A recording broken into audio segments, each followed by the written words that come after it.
Hello, and welcome to part 1 of 3 of a 3-part series sponsored by the Federated Women's Institute of Canada. The Federated Women's Institutes of Canada is a local, provincial, national, and international organization that has promoted women, families, and communities for nearly 100 years. For more information on women's institutes and how you can get involved, become a member, or donate, please visit www.fwic.ca.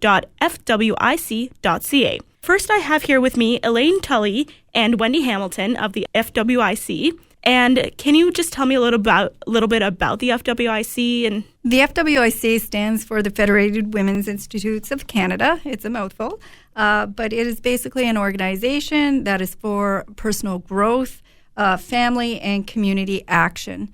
A lot of the women's institutes that are formed are more at the local level, and then they work up through the province, and then there's us at that point. And we look after things for being more of a united voice for women and their families, initiate different programs, both nationally and provincially, and provide a medium for communication is largely what we do. Okay, perfect. And Elaine, you are at the local level, correct? Correct. I'm a member of the local branch in Brant County in Paris. Oh, okay. And the FWIC, it is very based around women having a home life as well. Am I correct with that? Correct. It's about balance. It's about every aspect of life for a woman. How has that balance kind of been for you throughout your career and your success and things like that? Well, balance for me, when I think about it, is balance in life is kind of like balance on a high wire. You have to deal with every step as it comes, and you don't know when you're going to get a little wavery. For me, my husband and partner is there to hold my hand, so I've got a bonus on that. Have you found it helpful to have that support system? Yes, yeah. Absolutely. I'm very fortunate that way. Okay, that's really good to hear then. It's always good to have that backbone and that support just kind of helping you throughout your career. Are there challenges that you have faced as a woman, though? Of course. Yes. Like every person. Challenges on time management and the busyness of managing a household, because in most households, even today, probably the woman is the person who is the administrator, shall we say? Yes. and so someone has to take that position of coordinating and all that sort of thing. So sure, lots of pressure, but having outside interests, I think, keeps us balanced. Yes, you have a lot of outside interests, don't you? I know you do tutoring, things like that. Can you tell me more about that? And Sure. I have a lot of outside interests, and because of my stage in life right now, where I have 2 sons who are grown and on their own, I'm freer than some people to pursue those extra interests. Yes, tutoring is one thing I do. It's a volunteer thing, just an hour a week, but I'm working to help people who need to upgrade their reading and writing skills. Oh, okay. Something that I've always thought I'd like to do, and so now I've had the opportunity to do it. That's a really wonderful thing to kind of get involved in the community that way. Is there any kind of drive you've had to get involved like that?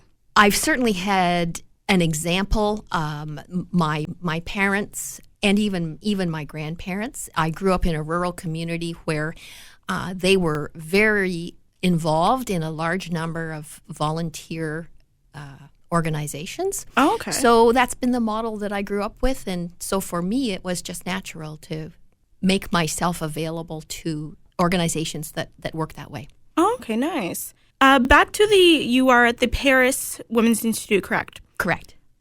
So what has the Paris Women's Institute been involved with?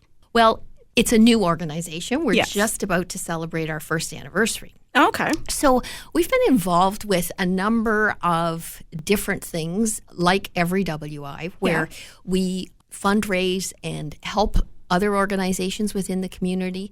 For starters, that's one thing we do. We educate our own members. We have guest speakers and educational programs that help members learn various things. Yeah. We've developed smaller groups within the group that are pursuing special interests. Okay. Like a book club. We have a young mums group. We're about to start a dinner club. We have a craft group. So a number of different things according to the needs and wishes of the various members. And then we also do advocacy work. And within our branch, right now we're working on advocacy for stateless individuals and also beginning to pursue some things on mental health. Oh, okay, I see.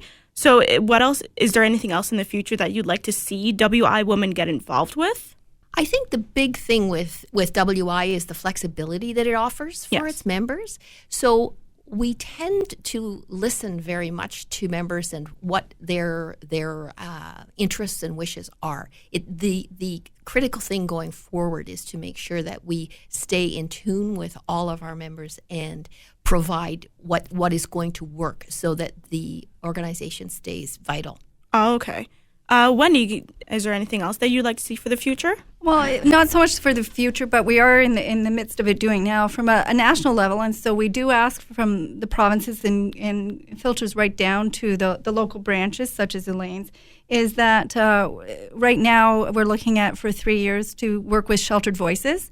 And it's a national organization which promotes for family violence and shelters. And it's asking local branches to get on board with these local organizations, with their own violence shelters, and advocating for not just, support to them, whether that's financial support or going and doing, volunteering work and time, but it's also involved in getting on board. And there are a lot of programs that are there to help break the violence and supports for men's programs and things such as that. So that's really something that's big and we'll be seeing over the next couple of years as we sort of start moving more forward with that. Okay, that's interesting that you'd involve more men's programs as well. The big thing is if you look at, depending on what the issues are and things such as that, is that if you look at this particular topic or issue, it's not just about helping support individuals that are dealing with that at the moment. You want to look at for preventative and proactive things for the future.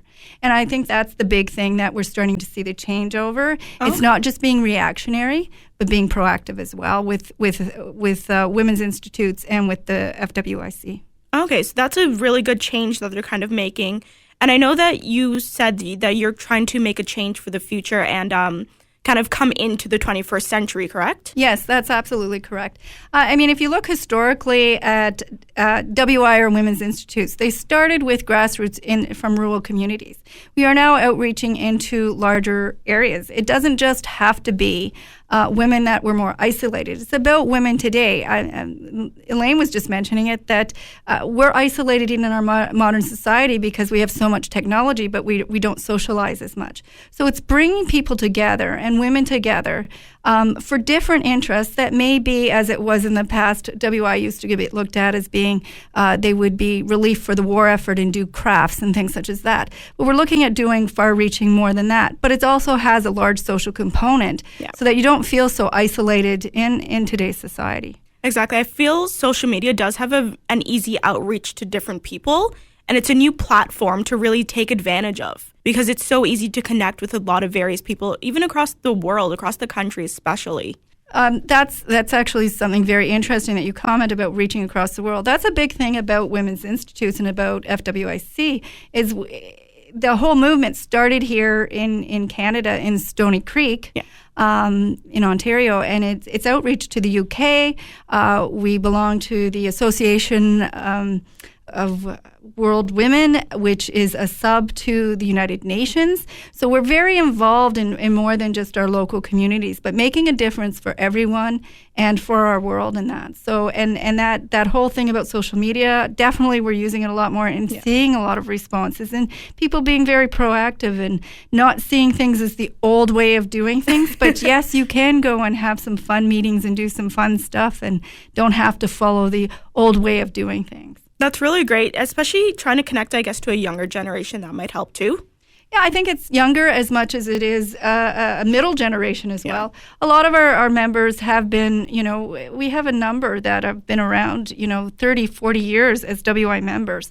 And the big thing out there is there's a stereotype of seeing WI in a certain way, and we just want to, that's what we're here for, is to get the message out that we are changing.